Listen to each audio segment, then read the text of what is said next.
धर्मपुर नाम के छोटे से गांव में मोहन नाम का एक गरीब लेकिन ईमानदार आदमी रहता था। उसका जीवन साधारण था। हर दिन सुबह उठकर जंगल से लकड़ियां काटना। एक दिन जैसे ही मोहन जंगल में लकड़ियां काटकर लौट रहा था, उसने रास्ते में कुछ चमकता हुआ देखा। करीब जाकर उसने देखा कि जमीन पर एक पुरानी सी पटली रखी थी, जिस पर सुनहरे अक्षरों में लिखा था, जो इसमें डालेगा वो दुगुना होकर निकलेगा।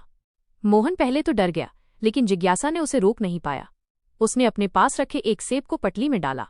पल भर में पटली चमक उठी और एक और सेब बाहर आ गया। मोहन की आंखें चौड़ी हो गईं। ये तो सच में जादुई था।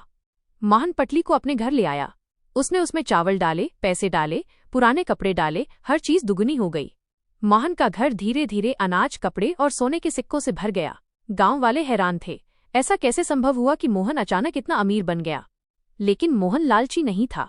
उसने अपनी दौलत का उपयोग गांव के जरूरतमंदों की मदद करने में लगाना शुरू किया।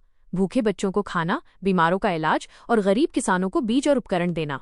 उसकी इस मदद से पूरा गांव मोहन का नाम लेने लगा। एक दिन मोहन ने मन में सोचा, अगर मैं खुद को इसमें डाल दूं तो शायद 2 मोहन बन जाएं और हम दोनों मिलकर और ज्यादा लोगों की मदद कर पाएं।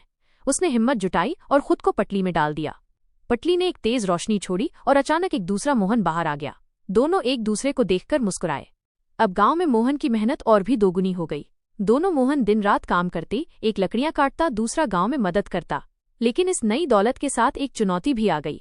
गांव में कुछ लोग इस जादुई पटली को अपने कब्जे में लेने के लिए चाल चलने लगे। एक रात एक चोर गांव में आया और पटली चुराने की कोशिश करने लगा, लेकिन दोनों मोहन ने मिलकर उसे पकड़ लिया। मोहन समझ गया कि इस जादुई शक्ति को सुरक्षित रखना जरूरी है।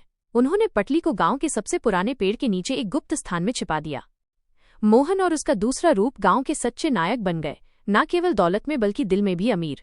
उन्होंने साबित किया कि असली खुशी दौलत में नहीं, दूसरों की मदद करने में है। और धर्मपुर गांव